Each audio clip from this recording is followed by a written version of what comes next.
Joining us on stage, Grace Jin Drexel. Ms. Jin Drexel is the daughter of imprisoned Chinese pastor Ezra Jin. Since his arrest, she has devoted herself to advocating for his freedom.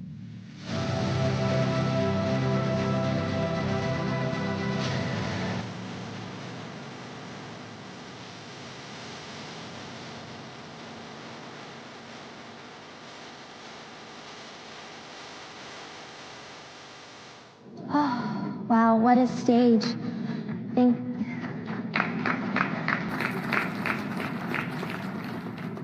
Thank you so much for being here, and thank you, Earth Summit, for giving me the opportunity to tell you my story. My name is Grace Jin Drexel, and on October 10th, my father, Pastor Ezra Jin, was arrested by the Chinese authority along with 27 other pastors and church leaders from Zion Church. 18 total remain in prison today. This crackdown represents one of the largest takedown of an independent Christian congregation in China since the Cultural Revolution, a sweep so brazen it has drawn international condemnation, including from Secretary of State Marco Rubio. To understand why my father is in prison, you must understand that China, under Chairman Xi Jinping, has embarked on a systematic campaign to achieve total state control over religious life through what the government calls Sinicization of religion, officially framed as making the religion more Chinese. Let me be clear. Sinicization is not about making religion more Chinese. It is repression, plain and simple. Christians in China has been Chinese for generations. We have used Chinese Bibles, sing indigenous hymns, and we develop our own theological tradition. But beginning in 2018, a wave of persecution and crackdown on all religious life began under the auspices of Sinicization. It included removing crosses and replacing them with portraits of Xi Jinping, replacing hymns with revolutionary party songs, rewriting sermons to align with socialist core values, installing facial recognition cameras inside the sanctuary, and shutting down or even leveling churches. This crackdown also targeted Muslims, especially Uyghurs in Western China, Buddhist, Taoist, and other religious groups. In 2018, Zion Church became a target specifically because the church leadership refused the government's demand to install 23 facial recognition cameras inside its sanctuary. In response, the government brutally seized the church buildings and imposed an exit ban on my father, forbidding him from leaving the country. Yet even repression cannot extinguish faith. My father and his congregation did not give up in the face of these actions. They developed a hybrid online-offline model. And beyond anyone's wildest imagination, when COVID hit in 2020 and all gatherings were forced to a halt, Zion Church's online model allowed church gatherings to explode and expand nationwide, launching 100 new church meeting spaces across 40 cities all across China. The church grew to its largest size ever, often attracting 10,000 individuals daily.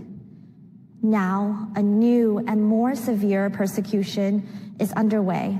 The church leadership arrested in recent months are not arrested and punished because they are political, but because they seek to worship freely. We hear reports that they are made to sleep on mats on the floor in the cold, and they are subject to sleep deprivation and endless interrogation as punishment. Many of them, including my father, have severe health concerns and grow worse under harsh prison conditions. I have not seen my beloved father in person in 7 years. He was not there at my wedding to walk me down the aisle, and he has never met his grandchildren. And though I hold on to hope, I know the grim reality that many prisoners of the Chinese government will never see their families again. Since I began advocating for my father and the release of other detained church leaders, my family has also experienced transnational repression. And and that we have been targeted by the Chinese government abroad. We have received threatening phone calls, and I have been watched and followed in Washington, D.C. I am sometimes fearful. After all, I'm seeking to expose and hold account the second most powerful nation in the world. Yet as a Christian, I believe that we are asked to take courage and to speak truth, and that the God who created heaven and earth will stand by our side. Similarly, I urge all of you here today to take courage, to use your voice and influence in whatever sphere to speak the name of my father, Pastor Ezra Jin, and many other church leaders who have been unjustly imprisoned. Call for the Chinese government to release all Zion Church members immediately and unconditionally, along with other religious prisoners of conscience. Do not accept China's trampling of universal human rights with silence. If left unchecked, Beijing's wave of repression will reverberate around the world. As a Christian, I also believe in miracles. I draw strength in knowing that my God is a good God, and that even these bleakest moments might be used to serve a greater purpose. Our prayers are not in vain. As my dad wrote in a letter from prison, God has indeed used his power to uphold us. I believe that God is also testing us during this time, like refining silver, painful but full of love. God will not abandon us. Thank you.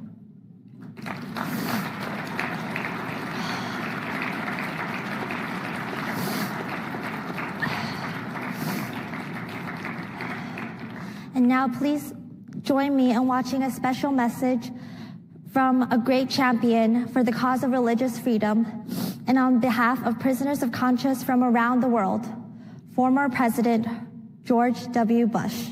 Thank you. Good evening to everyone at the 2026 International Religious Freedom Summit. As you gather tonight, Americans are preparing to celebrate 250 years as a nation. The freedom to worship according to one's heart is enshrined in our Constitution because our founders knew it was so central to human dignity. Sadly, far too many people around the world still live without this freedom. Many worship in secret. Some languish in prison simply for exercising that core human right. Tonight, Laura and I join you in standing in solidarity with those oppressed for their beliefs. We applaud the work you are doing in securing the release of those wrongly detained, and we pray for a day when your work will no longer be needed. God bless you all.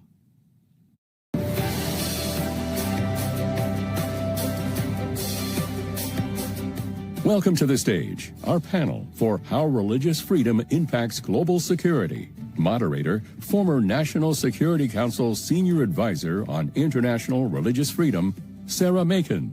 Senior Advisor, Human Rights First, Scott Busby.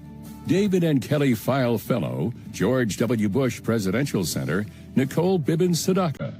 And Principal Advisor for Global Religious Freedom, U.S. State Department, Mark Walker.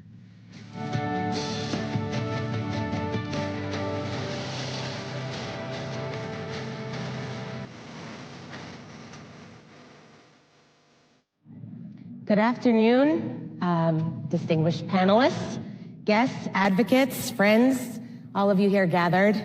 We're grateful for this opportunity to open this plenary session to discuss one of the most vital, yet often underappreciated connections in foreign policy, the nexus between religious freedom and global stability. We live in a world where conflicts, whether interstate, intrastate, or driven by violent extremism, frequently intersect with issues of faith, identity, and belief. Research and evidence consistently show that promoting and protecting freedom of religion or belief is not merely a moral imperative or a human rights concern. It is a practical strategy for conflict prevention, long-term peace, and resilience. Everyone in this room has their own lived experience testifying to the value of religious freedom. In fact, it has been one of the honors of my life to work alongside so many of you in your fight to secure religious freedom for yourselves, your families, and your communities. And that includes Grace, who just did a beautiful job representing her family and her father. You have been the ones who have lived and seen what having religious freedom for a community means and what not having it means.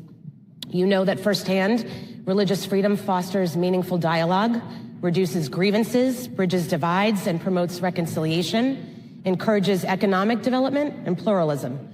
You know that when conscience is respected, people are more likely to resolve differences through conversation rather than coercion, decreasing the likelihood of violence.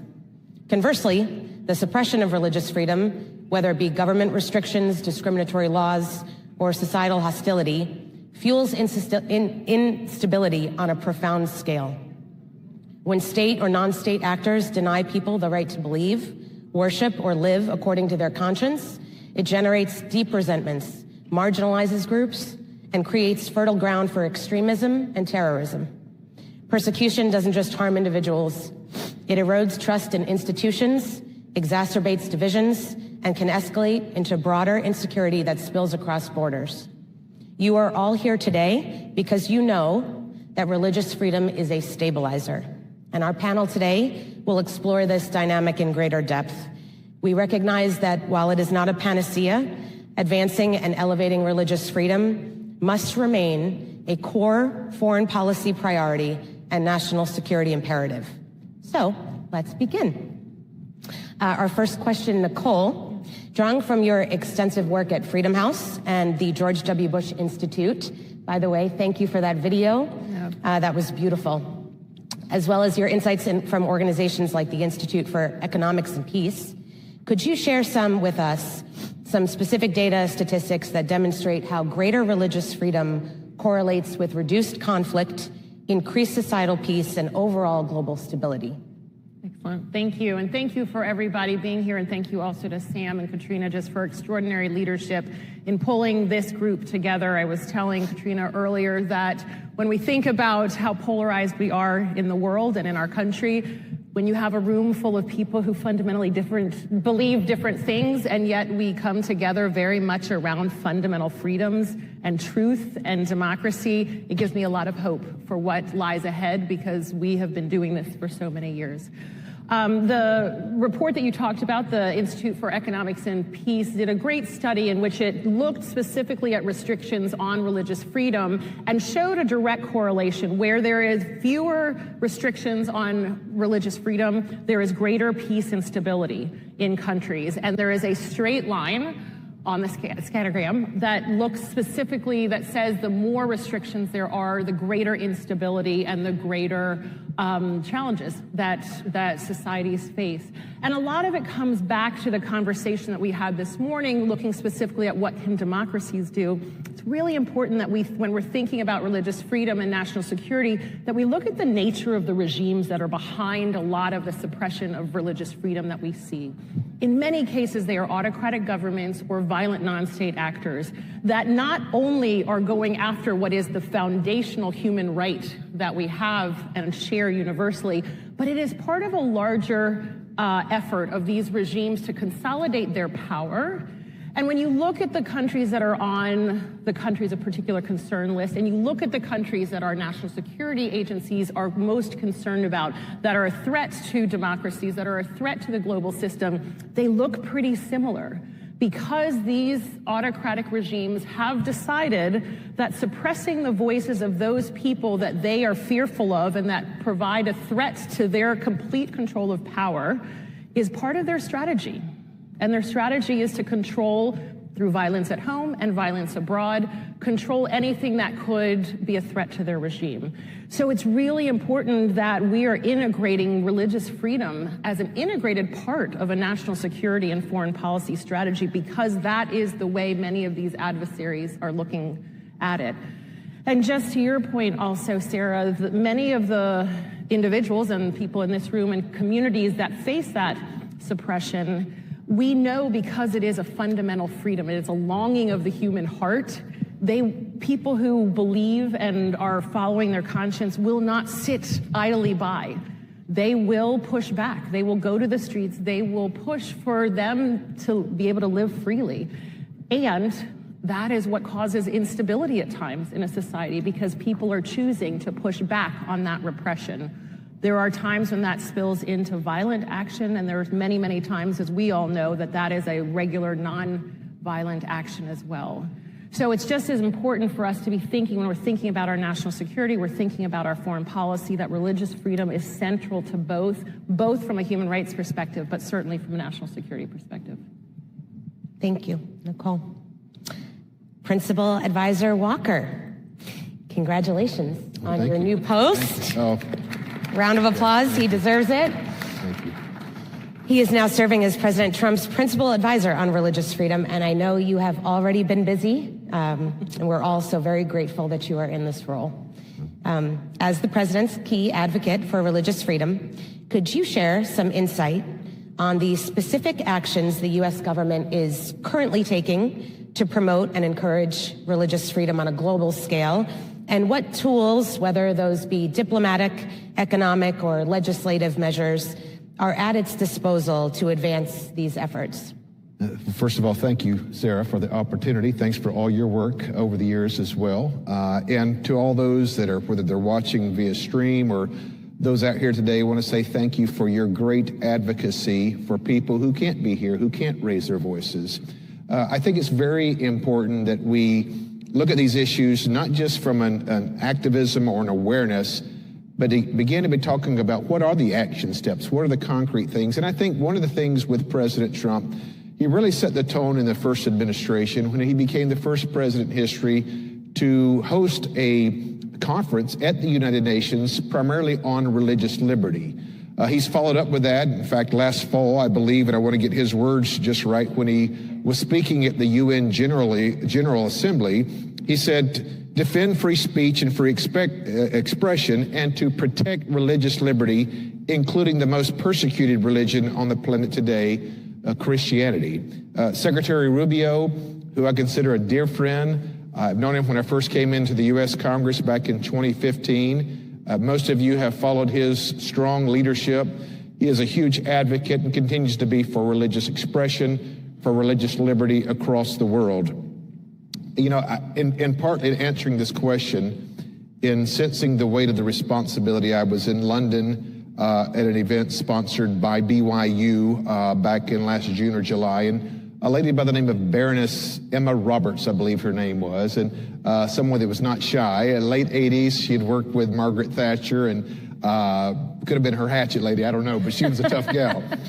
But she came up, and I just met her. She put her hand right on my chest, and she said, Congressman, she said, do you understand the responsibility that America plays in this role? She said, you know, you have to be the beacon of hope for religious liberty. She said, because you're the only one that has it written in your law. So when I think about the responsibility that this administration has, whether it's our members in the House or the Senate, their friends and colleagues over there, we do have a responsibility to raise our voices, but then to add to those voices specific action steps and measures that we would see and deem necessary. One of the things that we have, one of the tools, if you will, is to be able to put a country on the particular countries of particular concern. Now, for some of you that may be new, some of you that may understand, only the President of the United States and the Secretary of State has the authority to designate a country on the CPC list. There are other lists. There's a special watch list. I won't call it necessarily a precursor in that. But one of the action steps that was crucial over the last 6 or 7 months, Nigeria has really become to the forefront. 70% of all Christians that are martyred come out of the continent of Africa, and 90% of that number have come out of the country, specifically of Nigeria. In fact, we had a great conversation with the governor there today and what they're trying to do and work. So when President Trump took a bold step to list them as a CPC list, it was an action step. It was one that was much needed to be able to tell not only the government, but to the rest of the world that we're monitoring these things. When this kind of egregious behavior and these kind of atrocities are committed, you know, I've thought often, I was a pastor and a minister for 16 years before entering into Congress, working in mission trips, working in some interesting places, what it must be like for a young child to wonder which terroristic group may be bursting through their door that night to kidnap them or their parents or even worse. So to be able to have that tool at our disposal, I think is very, very crucial. And not only just to make sure that countries are thinking, well, I'm not on the CPC list, we're off the hook. That's not necessarily so. We saw Secretary Rubio leading, most recently, restricting some of the visa programs for those individuals, those bad actors that would be utilizing their authority or other things to attack the most vulnerable in our faith communities. We've seen individuals already become restricted from being able to come here based on that action by Secretary Rubio. So those are just a couple of examples as we continue to get out there and to engage. As principal advisor in this particular, I guess specifically on my behalf as far as what action role, is to connect with my colleagues there in the House and the Senate and look for policy opportunities, for measures. We've got some great guys over there that are very concerned, authentically concerned about what's happening across the world, not just in Nigeria, and partnering them to push forward legislation that lasts much longer than just a single administration to make sure that we're doing all we can both now and in the future to protect those people across the world that are willing to stand up for their faith. Yeah. Well, thank you. And I've gotten to know you a bit over the past 6-9 months or so, and you are the perfect man for this job, and we are all very grateful that you're there. I do just want to remind everybody that President Trump in 2018 took the opportunity when then President Buhari from Nigeria visited during a state visit to bring up the issue of the Christians then.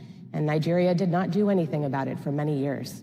So, there are so many different tools and ways that this can be addressed, sometimes privately, sometimes publicly, obviously through these other tools. But I'm grateful to see the president continuing to speak about that and make that an issue. And I know we all pray that Nigeria learns their lesson this time and gets the job done this time and fixes the problem. So thank you for your work. Scott, from your decades of experience advancing human rights and religious freedom at the State Department, also White House National Security Council, before me, but shared seats there, and now as Senior Advisor at Human Rights First, could you share your insight on the evidence-based linkages between violations of religious freedom, protections and national security, and effective forms of advocacy given those linkages? And similarly, maybe you can talk some about countries where you've seen higher levels of religious freedom leading to reduced instability, stronger economic performance, and enhanced long-term security, and maybe what policy implications this holds for the U.S. Well, thanks, Sarah, and thanks for having me here. I'm a generalist, human rights generalist, and I advocated on a wide range of issues over the 30-year course of my career, including religious freedom. And I was a civil servant, serving both Republican and Democratic administrations. And I want to reinforce a point that Nicole made, which was I watched both Republicans and Democrats speak to this issue, support this issue. I was actually in the Clinton White House when the IRF Act was passed, in part with the support of the Clinton administration, and I saw how it was implemented under subsequent administrations. So I do think we need to retain that history, remind ourselves of that history. The second cool thing I found about freedom of religion is that it encompasses all the other fundamental freedoms in it. Fundamental freedoms being freedom of peaceful assembly, freedom of association, freedom of expression, freedom of movement. You find all those features within religious freedom. So religious freedom is a barometer, generally, I have found in my career, for how other freedoms are treated. Similarly, I found that where you see restrictions on other fundamental freedoms besides religious freedom, you then also see restrictions on religious freedom. So in my, as Nicole pointed out as well, too, I think there is a strong correlation between religious freedom and democracy as well. What I found over the course of my career was that advocacy for religious freedom was most effective when it was effectively integrated into our general human rights advocacy as well as our national security. So it wasn't an issue off on its own, making its own case. It wasn't just Mark going into the Secretary of State's office or the President's office to make the case.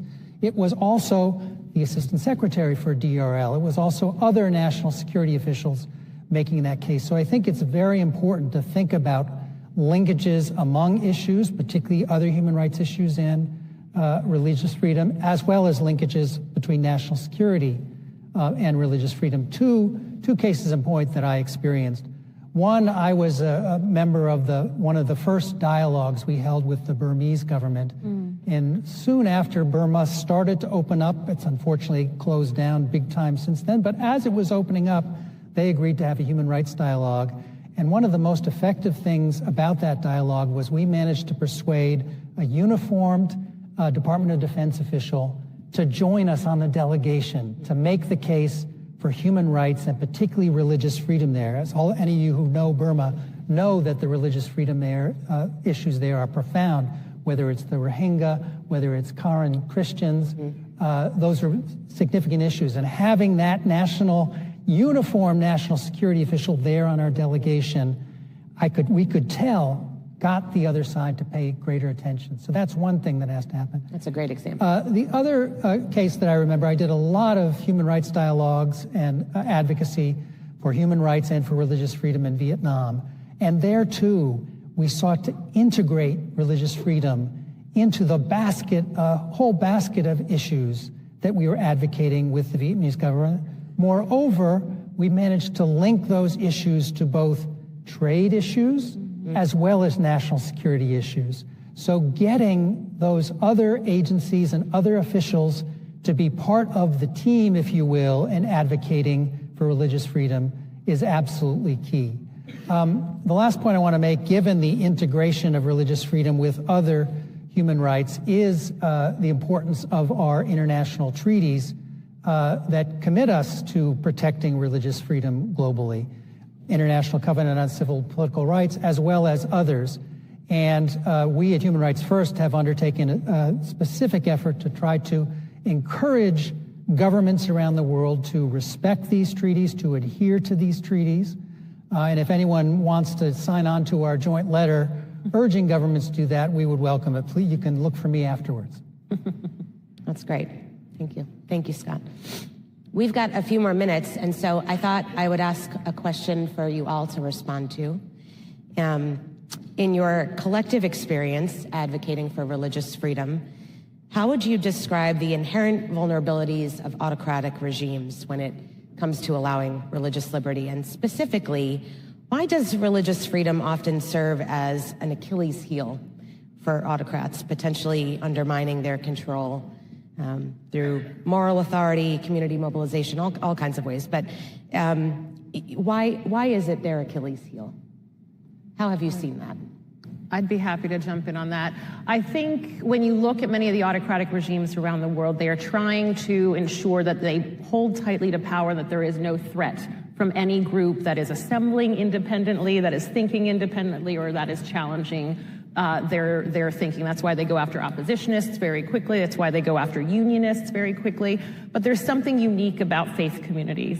They hold as an inherent part something much higher than any government, than any administration, than any one individual who chooses to take hold of power. And that's an inherent threat to an autocratic regime, because these are people, and you heard it from Grace, and you heard it how her father is navigating a horrible, horrible, unjust detention by thinking of something which is far bigger than his personal status right now and the government that has unjustly imprisoned him. And that is a threat. I think we have an opportunity to flip the script on many of these autocrats and show that communities of faith are actually the stabilizing force in many, many countries, because they are focused on what is most important: worship, or coming together and doing service, or contributing to their community. It's an opportunity to do that, but it's also an opportunity for us to ensure that autocrats are not getting away with denying that fundamental freedom as part of their control of power. So this is kind of the lightning round. So yes, sir. As a former pastor and politician, those are foreign to me. But nevertheless, we'll do what we can here. Wonderful answer, by the way. You know, the biggest threat to these autocrats, if you will, is whether we fundamentally believe something that changes the whole dynamic.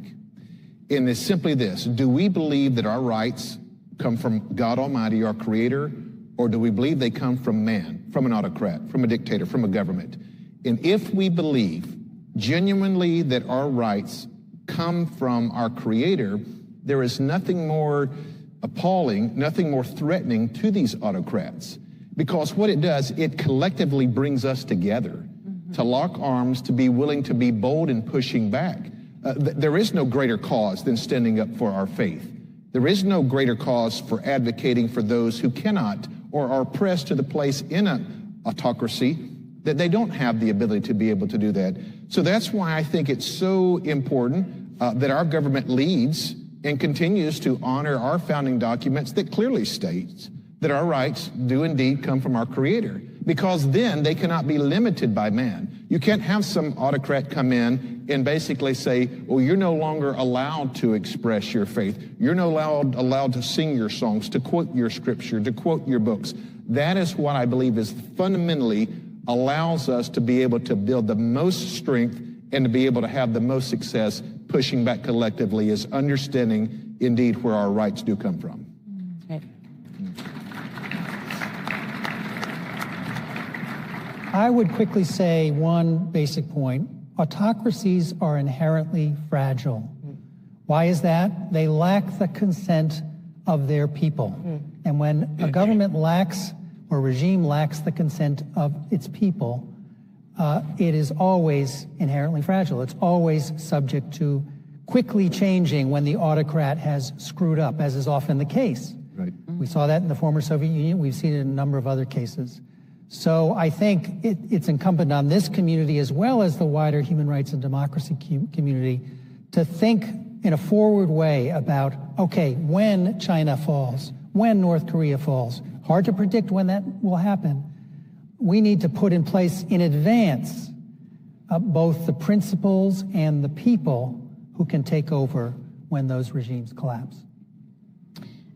I'd like to take a personal point of privilege and mention something to you, but before I do, to your point, sir, I think I've been asked so many times by other faith communities why I support them, right? I happen to be a Christian, that's my personal faith, but I have worked so closely with my Uyghur friends, some of whom have become like family to me. My dear friend Ziba, whose mother has been in prison for 7 years, has a 20-year sentence by the CCP. I fight for her and her family all the time. The Yazidi men and women that I met in Iraq and became so close to. And often people have asked, you know, why do you fight for these other faiths? You're a Christian. And I think the power and the strength in believing that we are all children of God, regardless of who that God is, right? And we are all image bearers.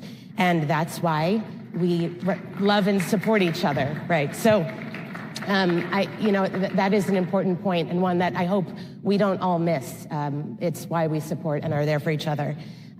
With regard to this question in particular and this sort of Achilles heel, I would encourage you all to watch a film called A Faith Under Siege. It's a documentary film about what Vladimir Putin has done to particularly evangelical and Protestant communities inside of occupied Ukraine. They have targeted them, and there's a reason for that.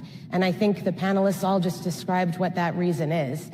And I'd say about 15, 20 minutes into the film, there's a very eloquent and wonderful pastor who says, you know, why is Putin so scared of us? Why does he hate us? And it's because we have one authority, and it's not him, it's Jesus Christ. So I'd encourage you all to watch that. I think it really outlines what we've just described. Again, it's called The Faith Under Siege. I want to thank you all so much for your time today, for using your background, your experience to have this conversation. And thank you all for being here. God bless you and your work. And we look forward to seeing you all after this. Thank you. Thanks, guys. Thank you.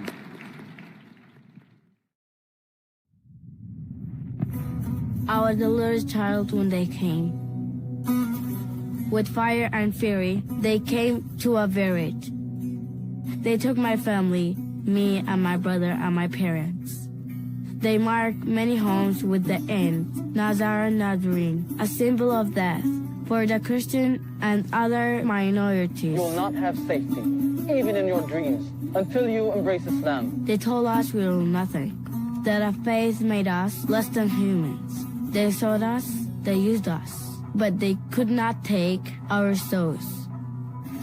We're going to call this fund the Nazarene Fund. I give you my word, we will raise $1 million to help you. We have raised $1 million. Let's see if we can raise another $1 million and see if we can get 80 families.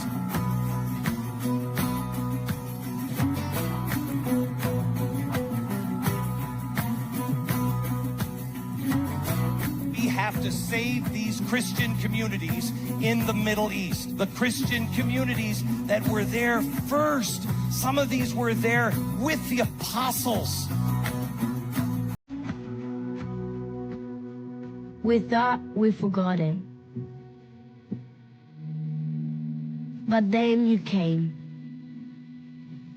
You found us, rescued us, and gave us a second chance, a new life. Where once our life was sorrow, they now happiness. You saw us, you saved us, and you gave us hope. Thank you.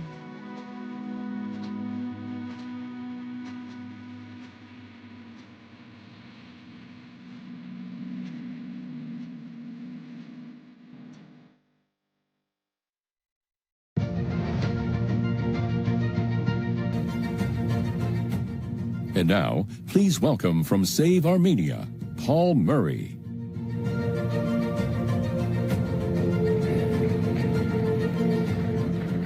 Good afternoon. I want to speak briefly about Armenia. Armenia is not simply another country navigating a difficult neighborhood.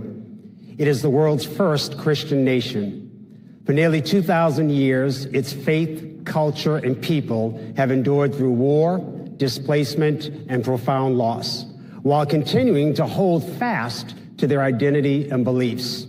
Today, Armenia, a country that holds true to religious freedom for all, stands at an important and delicate moment. The pressures it faces are no longer always visible on the battlefield. They increasingly take shape through negotiation, diplomacy, and long-term strategic pressure. Historically, our history teaches us that these periods of transition are often the most consequential, not because conflict is loud, but because it becomes easier to assume stability and move on. Religious freedom does not exist in isolation. It depends on secure borders, functioning institutions, and a nation's ability to make decisions free from coercion. When sovereignty is weakened or pressure is applied unevenly, faith communities are among the first to feel the consequences, even when no single dramatic event captures attention. And that is why Armenia belongs in the conversation at this summit. Faithfulness in moments like this is not only about belief, it's about stewardship. It's about vigilance. And it's about ensuring that peace, when pursued, is grounded in durability rather than wishful thinking. Save Armenia exists because responsibility does not end when headlines fade. It exists to help leaders remain attentive, informed, and prepared so that progress is measured carefully and freedom is protected over time. I ask you to keep Armenia in view during this meeting, to remember that the work of religious freedom is often, think of this, tested not in moments of crisis, but in moments of quiet decision. Thank you very much.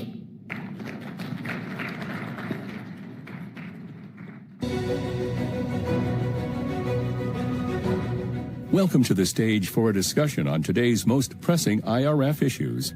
Moderator, author, and senior editor, The Epoch Times, Jan Jekielek, along with IRF Summit co-chairs Katrina Lantos-Sweat and Ambassador Sam Brownback.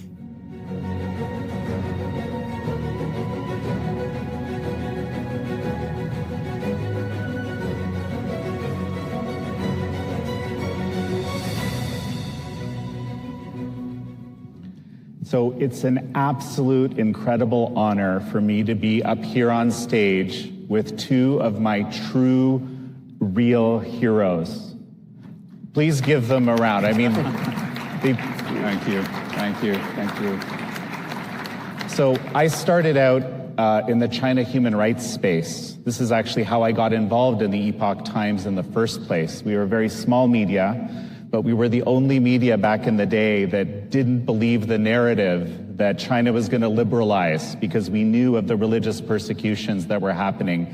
We were actually reporting on them during that time. And it's kind of an unbelievable thing that a media that got started by Georgia Tech students on the issue of religious persecution and religious freedom, right? Falun Gong practitioners at Georgia Tech started the Epoch Times. Today has become one of the largest media in America, you know, 4th by paid subscribers. Wow. Yeah, so it's just an unbelievable shift in tone and tenor. And I think the same thing has happened with religious freedom, actually.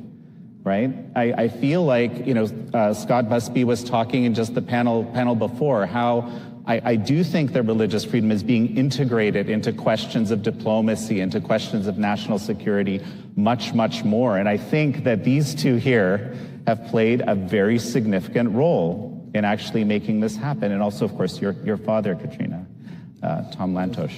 So let's start here, okay? Let's talk about this. How religious freedom seems to have come really center stage, become something that's become more integrated and important in a way that it certainly wasn't 20 years ago when I started with it. It has, Jan, and I'm delighted to hear. I was surprised when I heard Epoch Times had grown that big. Mm-hmm. That's enormous.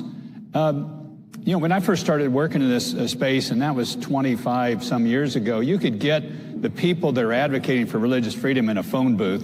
And I know people now don't even know what a phone booth is, but it really was a small space. And look, the rooms, you know, we've got people from wall to wall in this room here. That is really amazing that that's taken place.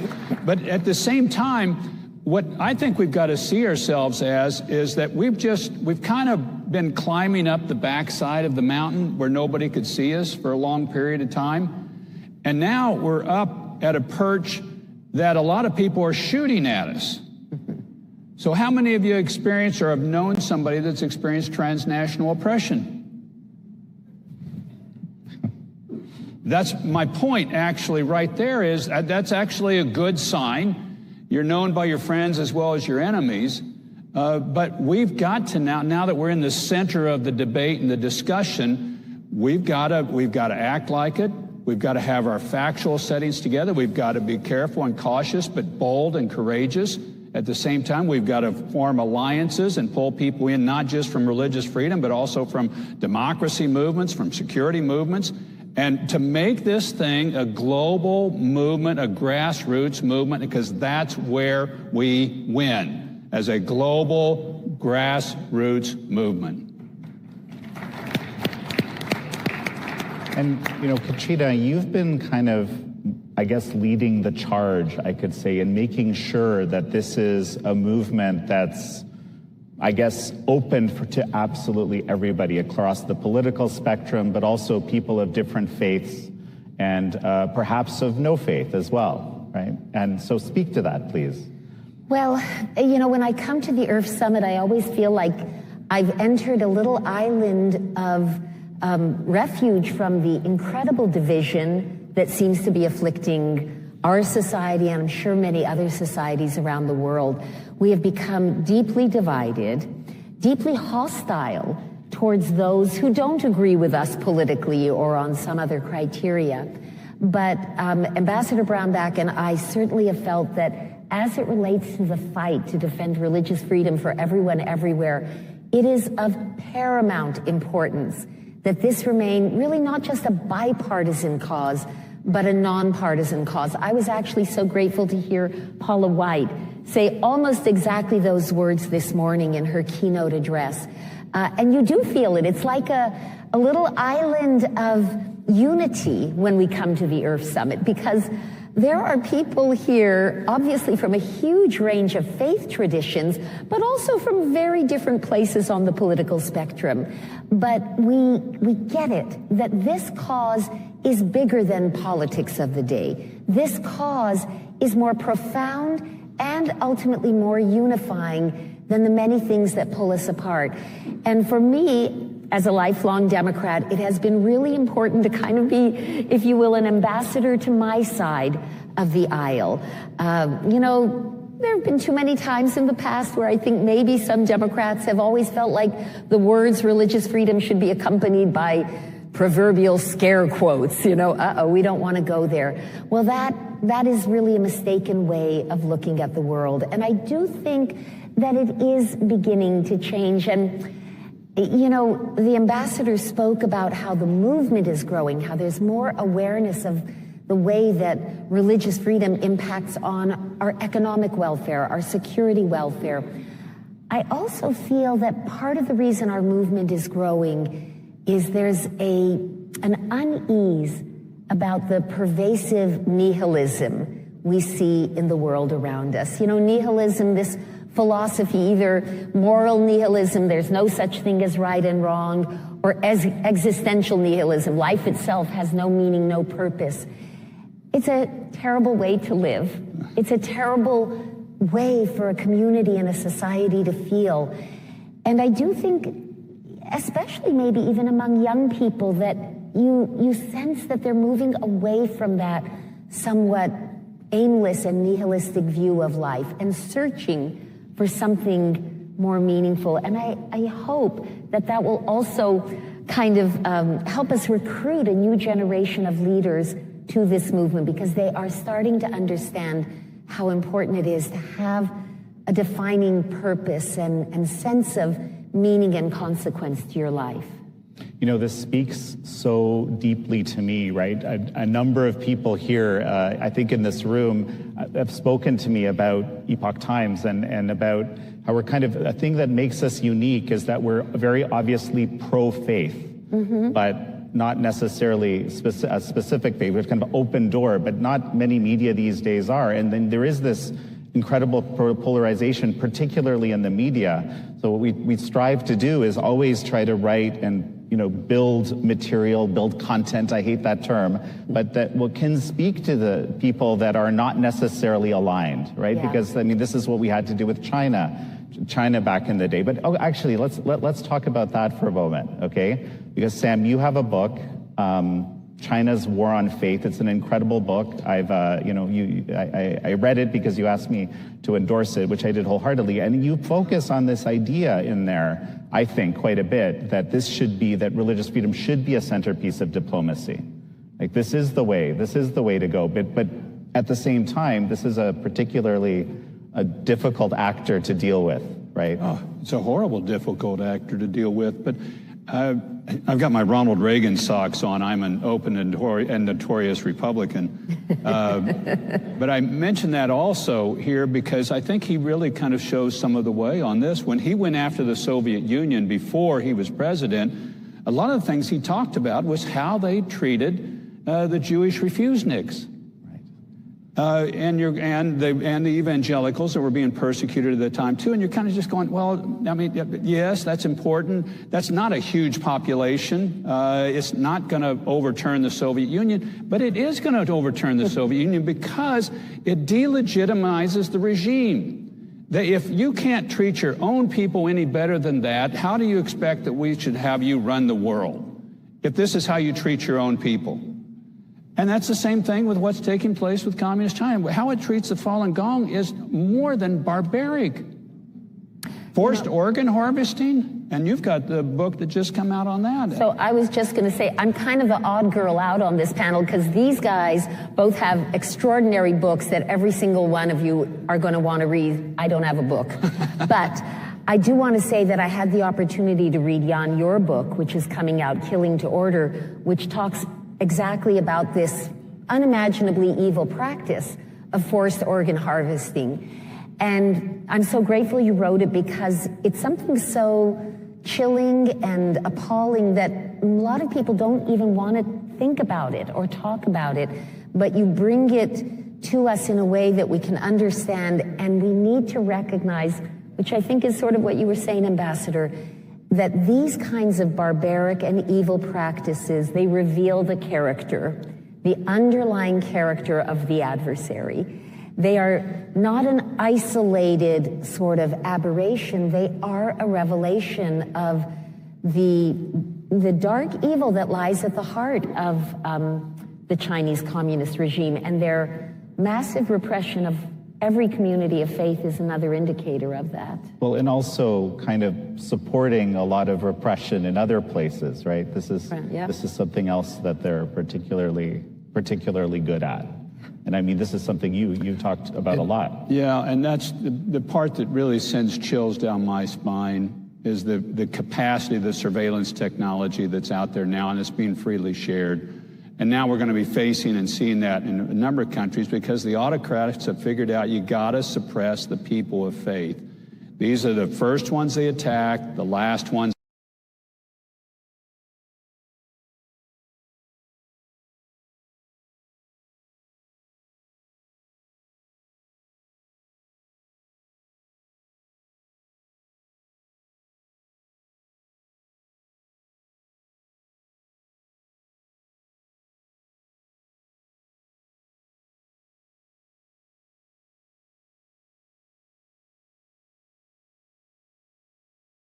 Is not an anomaly, but a logical consequence of how the Chinese Communist Party operates. I'm grateful to the 4 former USURF chairs who have endorsed the book, and to Ambassador Sam Brownback for writing the foreword. It's my sincere wish that together we'll confront and finally end this decades-long atrocity.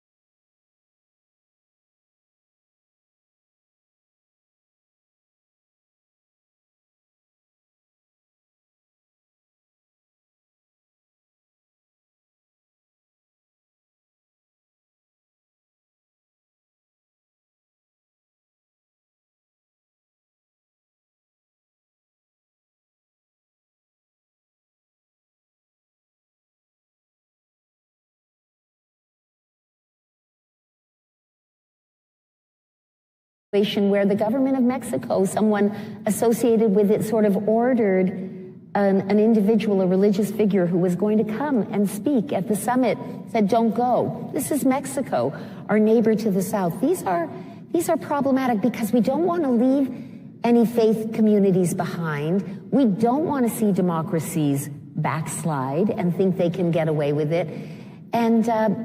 And we want to have credibility. You know, if you only attack your adversaries, people say, well, you know, we understand why you're doing that. But if you're willing to have hard conversations with your friends, I think that carries a certain credibility with it. So we've got just absolutely.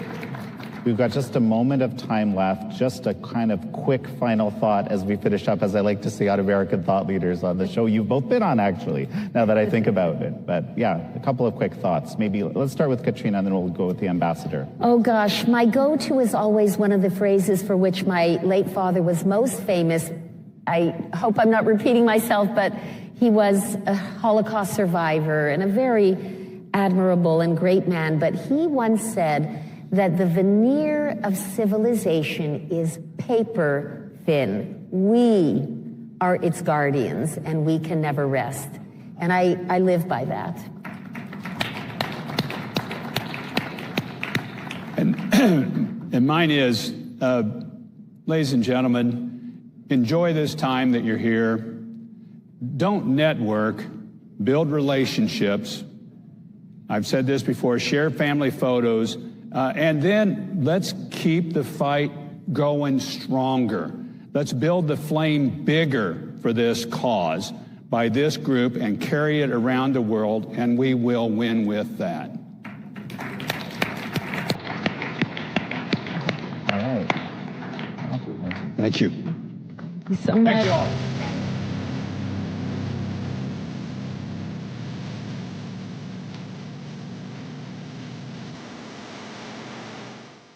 Joining us on stage, Sam Azkul, Mr. Azkul is a Druze American physician and human rights advocate. Across the distance, he remains deeply connected to the Druze community in his native Syria.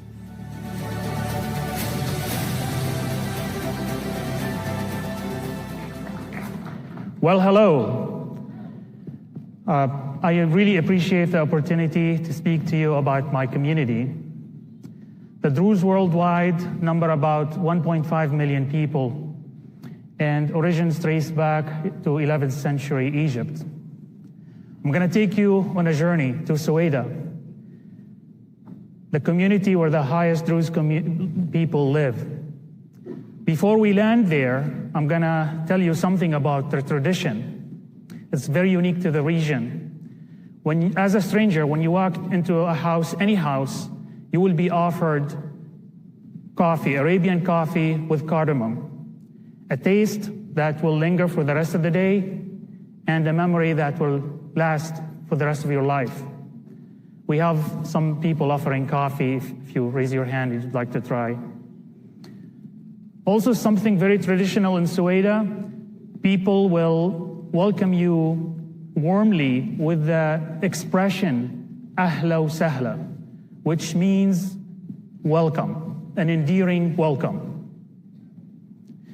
Now imagine that you are with your family gathered in Suwaida, getting ready for the next day.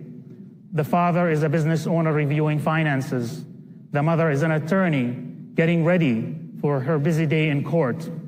The two boys are college students getting ready for an upcoming exam. It's late at night, you switch off the light, you lock the doors, and you go to sleep. Now imagine you wake up the following morning to the noise of gunfire. You open the door, strangers with beards, military fatigues, ISIS slogans, and government emblem pointing Kalashnikovs at you. And before you have the chance to say ahla wa sahla, they ask you to identify your religion. At that moment, you realize that your sense of peace, security, and safety is nothing but an illusion, and it's going to crumble because you are a Druze. They come in, they humiliate, loot, destroy, kill the whole family, and move on to the next house. This is a true story of a Buwaini family, one of hundreds that took place in Suwaida on July 14th and 15th of last year. Between 1,500 and 3,000 people were killed over the course of 48 hours, which represent about 1% of the population. 195,000 people were displaced. 36 villages were occupied.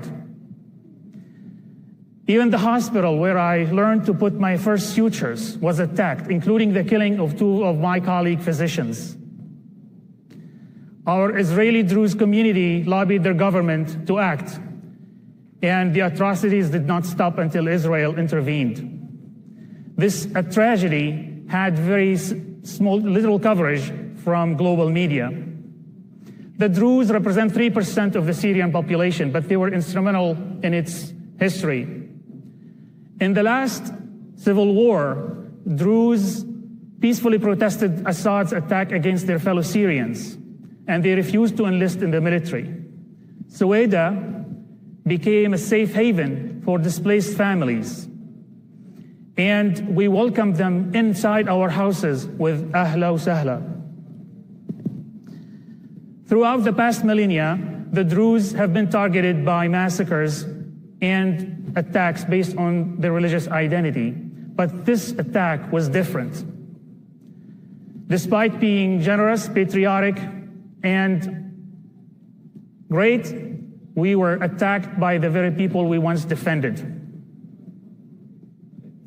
In the last 9 months alone, similar attacks against the Christians, the Alawites, and the Kurds took place in Syria, while foreign jihadis are being nationalized.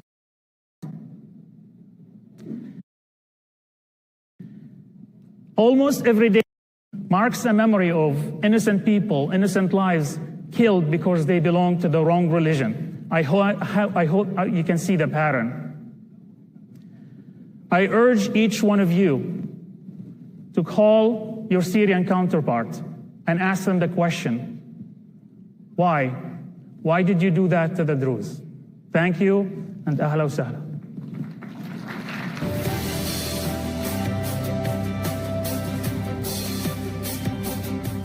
Welcome to the stage, our panel for the case for investing in IRF. Moderator, U.S. Representative, Dan Church Aide, Kristen Rasmussen. Deputy Secretary of Management and Resources, U.S. Department of State, Michael Regis. And Chairman of the Board, National Endowment for Democracy, Peter Rushcombe.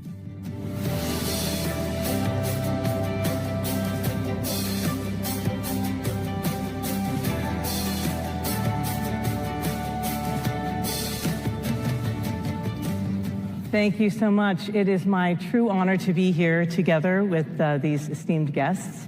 And we've heard so much today. Really, the scene has been set for us in terms of this conversation about the case for investing in IRF. International religious freedom really forms the basis of so many societies. It offers stability, and we really recognize insights from the other panelists. They set us well for this discussion. The importance of international religious freedom has gained prominence over the past decade, and this summit is a testament to that. We see governments around the world, including the Danish government, the organization that I work for, gets about half of its funding from them, as well as other European governments, and of course the US government paying increased attention to this issue. So with this additional value, that international religious freedom has brought, I would like to ask our panelists some questions about what you have seen in terms of examples where perhaps the U.S. government, in the case of you, Deputy Secretary, is making, and where you see that could take the U.S. government and its partners forward. Sure. Well, thank you very much. It's great to be here. Thanks for having me. The issue of religious freedom is something that, I've taken a personal interest in as the Deputy Secretary. Secretary Rubio has taken a very strong interest in. The President himself, obviously, has led the charge on this issue around the world for the plight of persecuted Christians around the world. Certainly in Nigeria is, I think, the most prominent example that people have seen, but really all over the world, where he is, both in his first and now in his second administration, personally working for the release of pastors who have been imprisoned, of other people of faith who've been imprisoned. He has a real heart for people of faith, for people of conscience.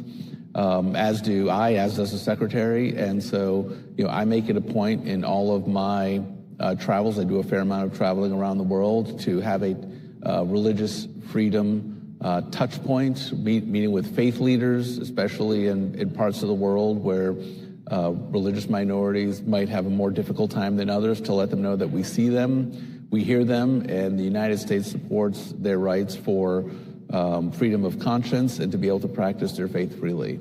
Yes.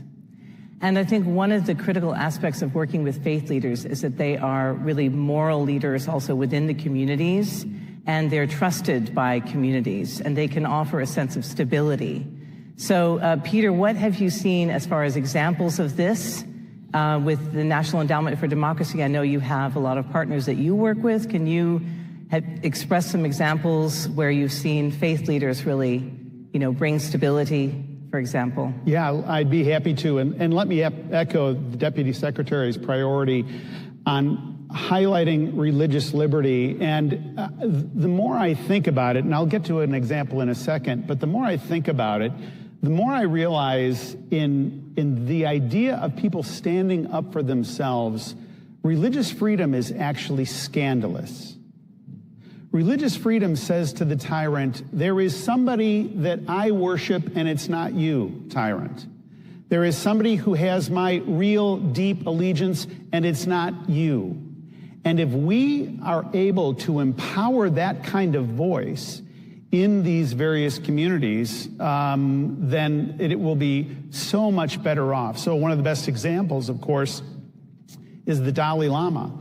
Dalai Lama standing up within the tradition of Tibetan Buddhism, and at the same time deeply and inextricably linked to voices of democracy, and he's been an incredible influence all the way around the world. The National Endowment for Democracy has had a long-standing relationship with the Dalai Lama. And in fact, just about a month ago or so, we had our Democracy Awards, and part of his organization was one of the entities that we highlighted, along with Uyghurs in China and along with imprisoned pastors in Chinese house churches. So one of the abilities that organizations like the National Endowment for Democracy, entities as powerful as the United States government or the Danish government, or all the voices that are here today, is the power to draw attention to things.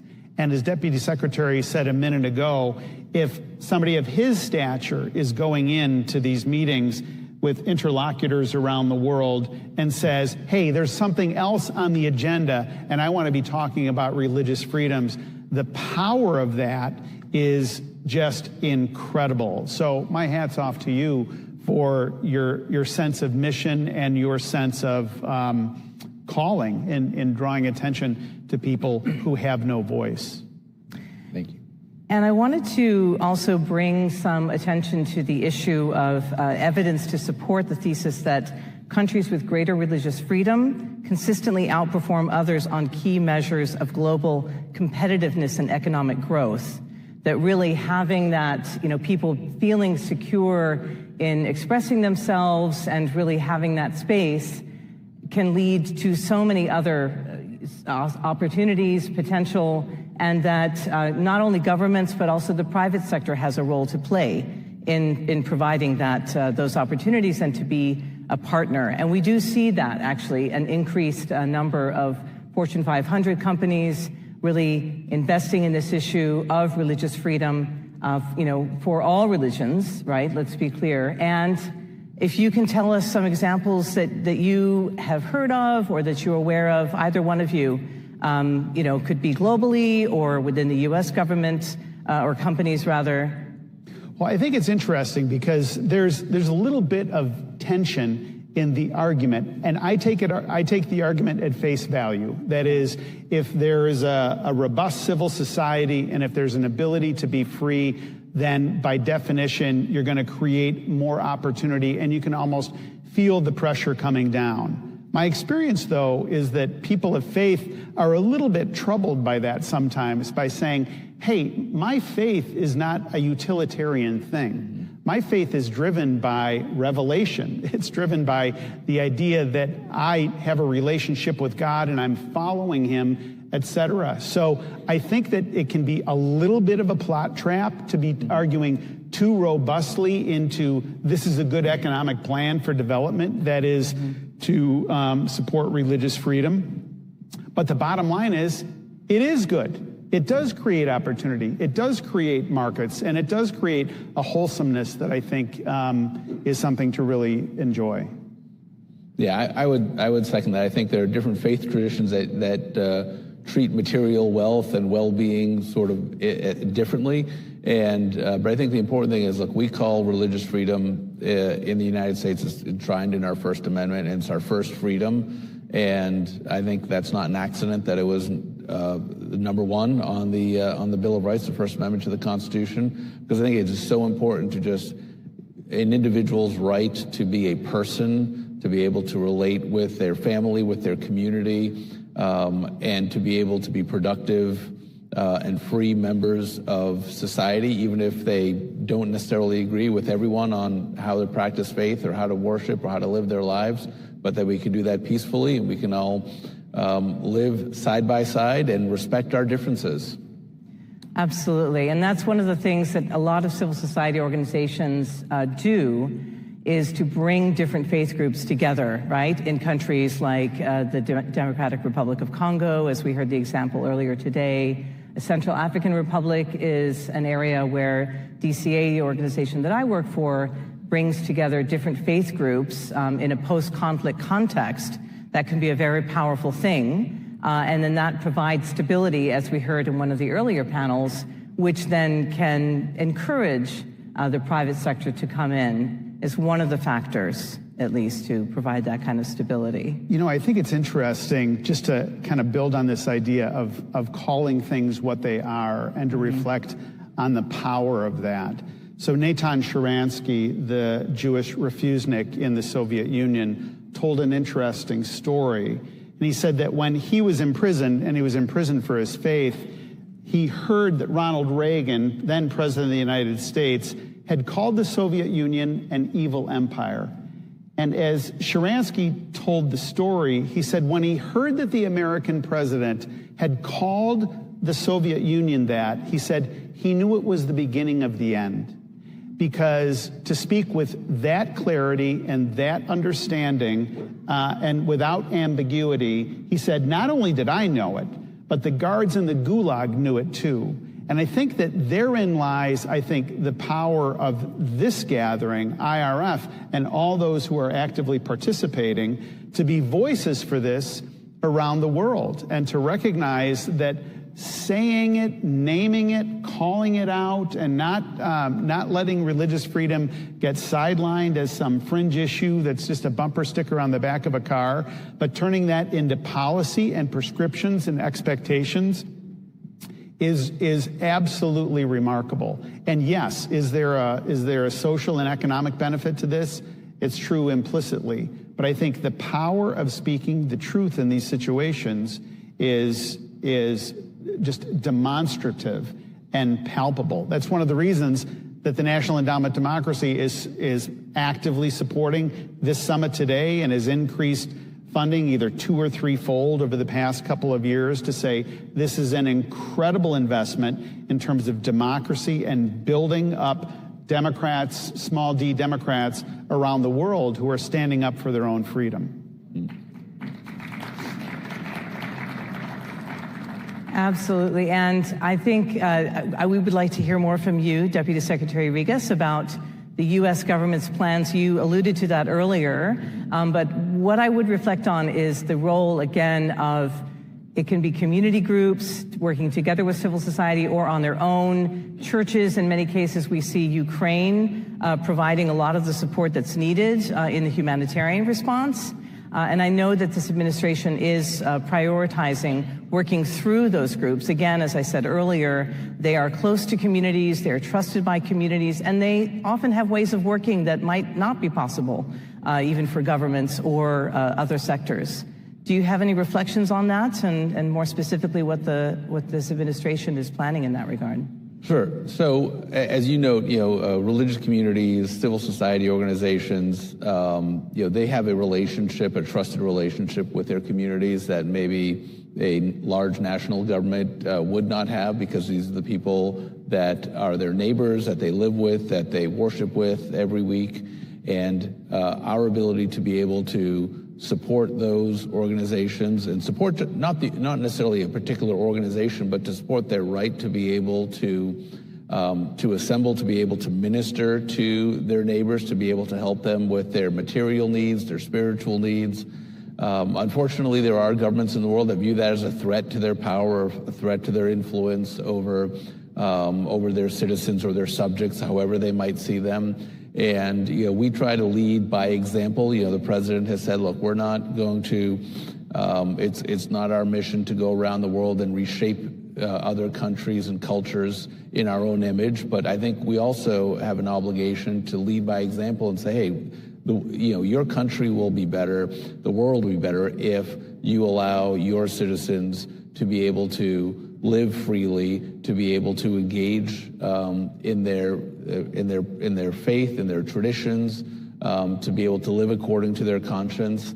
And these are not inconsistent with being a great country. And in fact, in our case, they're a requirement for being a great country. Well, look, we're the greatest, we're the most powerful, the strongest economy in the world, and we have this fundamental freedom. So I think that's one of the ways that we can show other countries that, look, you don't have to be afraid of people practicing their faith and living side by side, even if they have different faith traditions in their country, that they can help ensure and protect those different communities to be able to practice their faith freely. Mm-hmm. And so many people in the world, in fact, over 85% of people in the world do have some faith tradition. That is really something that can bring us together globally. And I just wanted to comment on all the people that I've met from around the world, it really is quite an impressive gathering of people that we have here. And it's a growing issue, one of importance. But I'm sure, as you were saying earlier, Peter, there are some, skeptics out there who might think of religious freedom as an ambiguous concept. What would you say to them? What argument would you make for why this is so important, those who are skeptical? Here's my pitch. This is what I would say to them. There's a phrase that's attributed to St. Ambrose, where he is said to have said, "We don't impose on the world, we propose a more excellent way." I'll say it again. We don't impose on the world, we propose a more excellent way. Well, those of you who are familiar with Scripture know that that really goes back to 1 Corinthians, where St. Paul was writing. And at the end of chapter 12, he's giving all kinds of instructions, and then he says, here's the more excellent way, and it's the famous love chapter. So my pitch would be to skeptics to say, you've got nothing to lose by supporting religious freedom. Because if you don't, you leave so much on the table in terms of stability and magnanimity and comity within a community, and the ability of people to work together and to be gracious towards one another can be so uplifting all the way around. And you see where the world has gotten so uptight, and tyrants get fiercer and fiercer and fiercer, and trying to control more and more and more, and it ultimately doesn't get them anywhere. You look at today, right now, the Russian government is basically gaslighting the entire world, and what they're actually doing is removing evangelical Christians from areas where they have, where they've conquered. They've removed Catholic priests. There's a very powerful work called A Faith Under Siege that was put together by the Ukraine Freedom Project. It's a film that I commend to you. And it is basically bearing witness to religious persecution that's happening at this time. And I know we're represented today by people who have experienced religious persecution, who are in this room and are incredible examples of tenacity and clarity. But the pitch would be, you got nothing to lose. And instead, there's a great opportunity to create a more robust and dynamic civil society that inures to the benefit of your own people. Yes, but I think there is this great fear, as you were saying earlier, right, that is certainly in authoritarian states, people who are people of faith have a higher belief, they believe in a higher power. And so that is a clear threat, right? But it can also, faith really serves to bring people together in profound ways that you don't necessarily see states always able to do.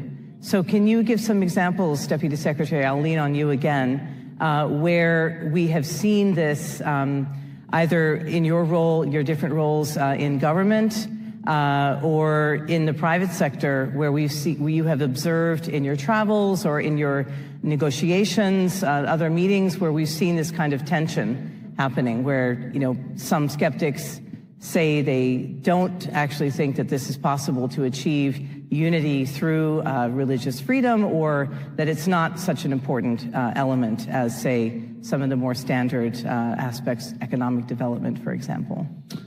Well, sure. I mean, whenever I'm engaged in my travels, meeting with government officials, meeting with religious leaders, we'll raise these issues that are issues of concern to us. And I think often just by showing up and having those meetings, we are sending a message, we're sending a signal.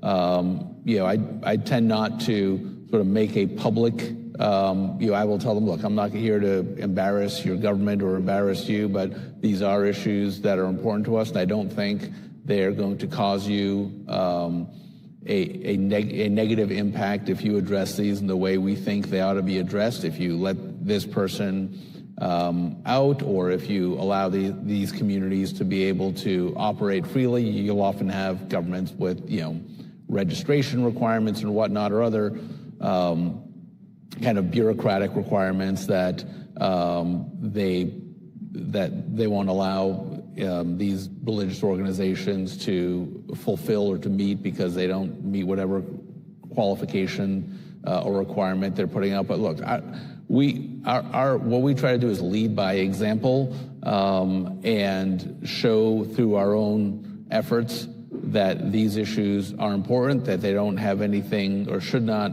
fear people of faith or people of conscience living in their society. These are their fellow citizens, and we want to make sure that a government that is treating their citizens fairly is one that we think is going to be a better partner for us, a better trade partner for us, because that's one of the things the president talks a lot about, is Americans being treated fairly or just treating us fairly in our bilateral relationship, but we also want them to be able to demonstrate that they're able to behave in that way at home as well.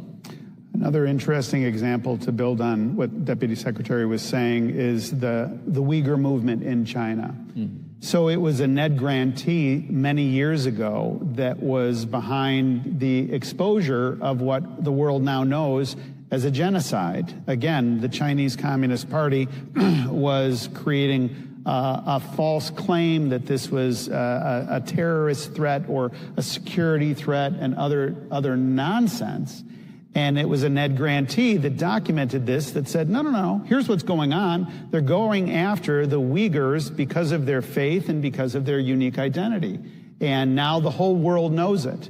So there's power in driving that. There's power in denying the ability for an authoritarian regime to keep its thumb on people.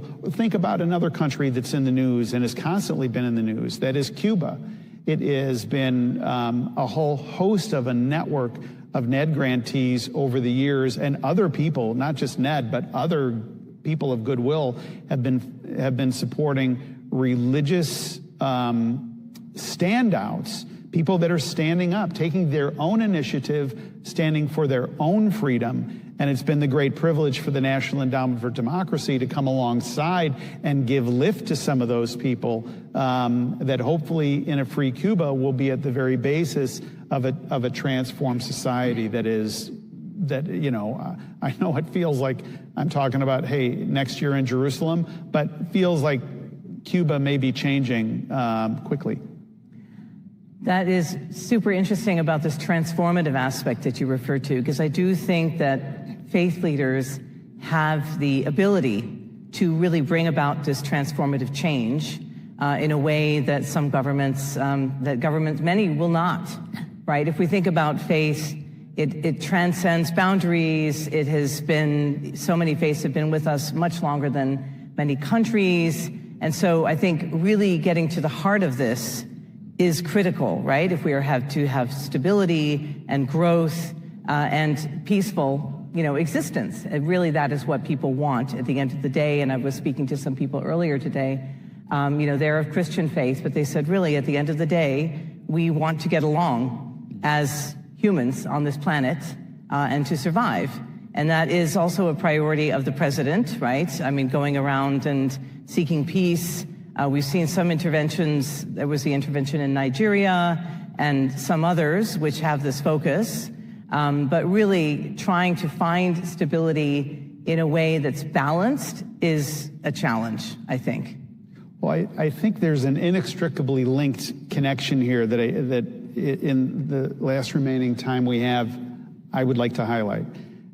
In my experience as chairman of the board at NED, I've had the great privilege, along with our other board members and senior staff, to meet with any number of prisoners when they get out, and they'll come through and we'll have time to spend with them.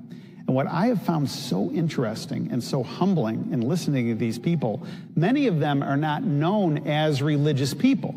They're democracy leaders. They're out there on, they're municipal leaders. But they've been jailed. They're a threat to the regime. But when you really talk to them, you find out, at least I've found out, that many, many, many of these people have a deep religious faith and their prayer life in prison is robust. I mean, it is just a remarkable thing to be able to spend time and listen to them. So I think it's important that we not truncate these things, that we not say, wow, that's a political issue and that's a religious issue and that's an economic issue. No.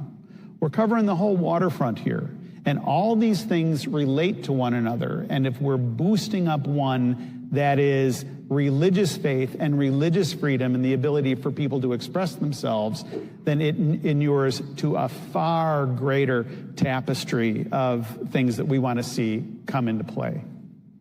Absolutely. And that intersectionality is so critical, and really understanding, the origin of some of these conflicts, right? Not always just based on religion, based on other things as well. And it's complicated, which could mean that, if we go back to investors, companies, going into a country will be challenging. So it's so important that they understand the context of each of the countries that they go into. Any final thoughts from either of you about the importance of investing, either financially or in other ways, programmatically, in international religious freedom, and why it's so important, before we wrap up? Well, I think it just makes so much sense. And there's so much power in it, and it can be disproportionately significant, an investment in religious freedom around the world. And it's something that has, it's kind of just getting going in a way, really, if you think about it. And this group in this room has the ability to echo this far and wide. So it's not lost on me, the urgency with which we're communicating today. Yeah, and I will just finally just add to those remarks and just say, look, religious freedom is foundational. It makes communities better. It makes countries better. And we try to show that by example to all of our partners in the world, people who are friends, people who are allies, people who we have somewhat intermediate relationships with, I guess, that religious freedom is not something to be feared. It is something that I think will just lead to a better outcomes across the board for their countries. So many reasons to invest in religious freedom, and thanks to all of you for investing your time in this panel. And I believe that is it for us and for the rest of the day. Thank you. For more than 25 years, the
of belief worldwide, including 80 other conferences around the world.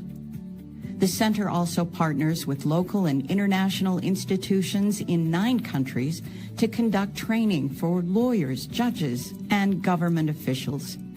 Each summer, we gather 15 rising scholars at Oxford for a training course in comparative law and religion. Third, the center is committed to contributing to law reform processes and broader implementation of religious freedom principles worldwide. To date, center leaders have contributed to law reform in 67 countries.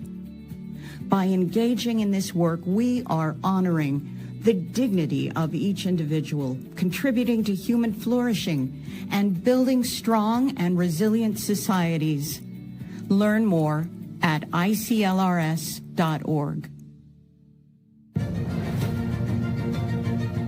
And now welcome to the stage, from Ukrainian Week, the Chief Rabbi of Ukraine, Rabbi Moshe Azman.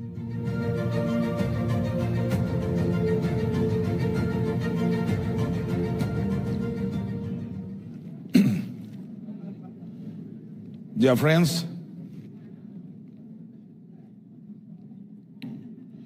friends, I just came from Ukraine.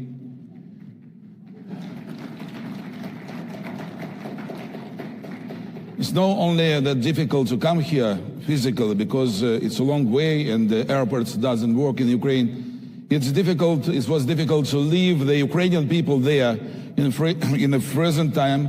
Today is very, very cold in Ukraine, and the Russian terrorists, they attack every day. They attack the Ukrainian peaceful cities and the Ukrainian infrastructure by missiles, and people sitting there, tens of thousands of people. In my city, Kiev, and in other cities, they sit in their apartments, in the apartment buildings without electricity, without heating system, without water, and I don't know how many people will survive after this winter, because many old people there, and we try to help them what we can. That's why I would like, first of all, to ask you, all of you, to pray for them, for heroic Ukrainian people that's strong, that's under the strong aggression and defend their country and their free world.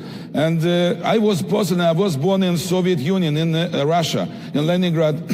I was born, and in that time, I know personally what is not freedom of religion. Because in that time, I was young and was investigated by KGB few times because I become religion. And I had to study. I study in underground yeshiva there. And I study from people that sit in the 10, 20 years in the Stalin time of the prison because there was religions. And that's why it's so important summit here, because Ukraine fight, defend the free of the religion too. And you know, Russia now wants to take Ukraine back to Soviet Union. Russia is officially free of religion, free religion, but I know, I spoke with my colleagues in Russia, and they say because now the government control all what they say, all what they do. I came here, nobody asked me what I'll be touched here. I don't have to say to government. Ukrainian Freedom Country was before the war, and the free country now, and even during the war, because usually when you have a war, it's time, it's not simple time, not free, but Ukrainian people, free people, and that's why I would like to say you that we have to stay with Ukraine. I would like to thank all American people, American government that stay with Ukraine, and all religions that stand and pray for Ukraine, because it's real. I thank God that I have opportunity from the first day of the war, this war, terrible war, to be there to help people.